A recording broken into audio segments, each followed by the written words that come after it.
জামায়াত ইসলামকে অ্যাটাক করেই শেষ পর্যন্ত দুর্বল করার চেষ্টা করলো চরমোনাই এবং জোট থেকে ঘোষণা দিয়ে বেরিয়ে গেল।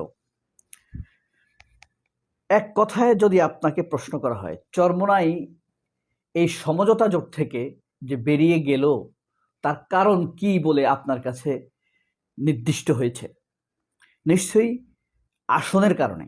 কারণ যত কিছু পত্রপত্রিকায় এসেছে, তাদের বক্তব্য এসেছে, সব কিছুতে বোঝা গিয়েছে যে তারা ১০০-র উপরে, ১০০-র কাছাকাছি আসন চায়। শেষ পর্যন্ত সেটা ৭০-এ এসে ঠেকেছিল। কিন্তু সেই কথা না বলে এখন আসলে তারা বেরিয়ে গেছে আদর্শিক অজুহাত দিয়ে এবং জামায়াতকে অ্যাটাক করার মাধ্যমে। অ্যাটাকটা কি? জামায়াত ইসলামের মধ্যে নেই, জামায়াত ইসলামী দলটি ইসলামের মধ্যে নেই, এই জোটটি ইসলামের মধ্যে নেই, এটা ইসলামিক জোট নয়, এই কারণে তারা বেরিয়ে গেছে। এখন তাদের বলি হলো এইটি। ব্যাপারটা দ্বিচারিতা মনে হয় না?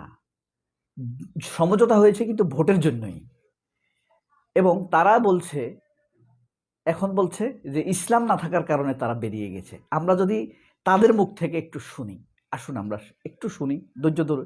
সে ধৈর্য হবে না আপনার? নিশ্চয় হবে।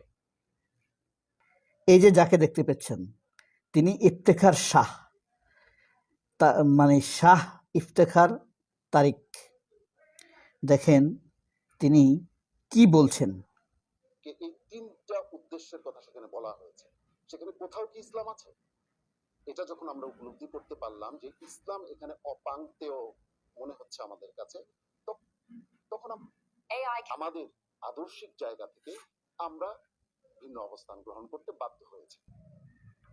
তাদেরকে এই তিনটা উদ্দেশ্যের কথা সেখানে বলা হয়েছে। সেখানে কোথাও কি ইসলাম আছে? দেখেন, তিনটা উদ্দেশ্য নিয়েই নাকি এই জোট গঠিত হয়েছে। অর্থাৎ তারা তখনও জানতো এখানেই সব লুকিয়ে আছে। তারা কিন্তু তখনও জানতো এই সমঝোতা কেন হচ্ছে। এক নাম্বার হলো ৩০০ আসনেই তারা সমঝোতা করে প্রার্থী দিবে, ভোটে বিজয়ের জন্য সবাই সম্মিলিতভাবে কাজ করবে, এক নম্বর উদ্দেশ্য।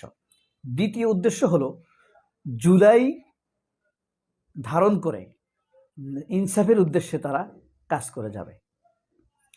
আর ৩ নাম্বার বিষয় হলো গণভোটের পক্ষে ব্যাপক প্রচারণা চালানো। তিনটি বিষয় পরিষ্কার। ৩০০ আসনে বিজয়ের জন্য সম্মিলিতভাবে সমঝোতা করে বিজয়ের জন্য চেষ্টা করবে, জুলাইকে ধারণ করে এগিয়ে যাবে এবং গণভোটের পক্ষে তারা একটি জোয়ার তৈরি করবে। এই উদ্দেশ্যে জোটটা গঠিত হয়েছে। তখন যখন চুক্তি হয়েছে, তারা বলছে চুক্তি হয়েছে, লিখিত হয়েছে, ব্যাপারটা নেই। তাহলে তারা এটা আগ থেকেই জানে।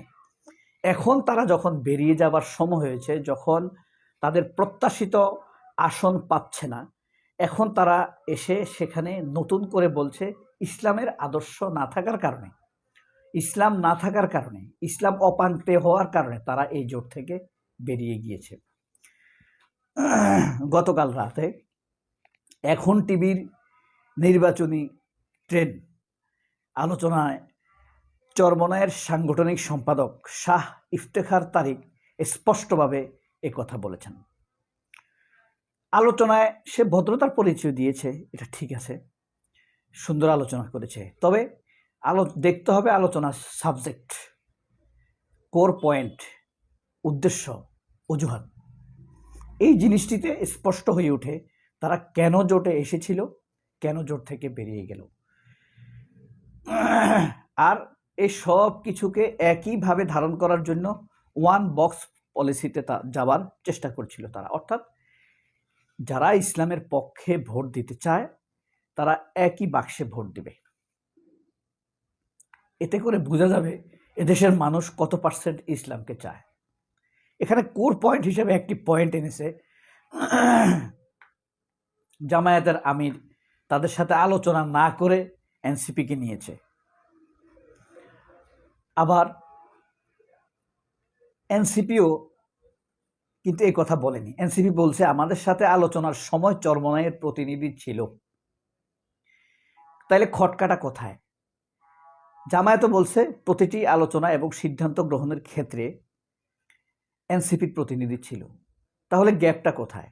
দেখেন, কৌশলে তারা একটি ভুল মেসেজ মানুষকে দিয়েছে। ধরেন, জোট এই সমঝোতার মধ্যে এনসিপিকে নেওয়া হবে কিনা সেই আলোচনায় ছিল চরমোনাইয়ের ফার্স্ট কমান্ড অর্থাৎ ফিরসাব হুজুর। হুজুর মানে হলো নাকি মানে হুজরাতে যিনি থাকেন, হুজরাত একটা স্থান, কক্ষ, আসন, অবস্থান, আর সেখানে যিনি অবস্থান করেন থাকেন তিনি হলেন হুজুর।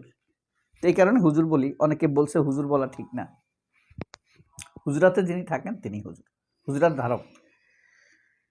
তাহলে চরমোনাইয়ের হুজুর ছিলেন আলোচনায়, পরিষ্কার না? কিন্তু অন্য কেউ তো ছিল না।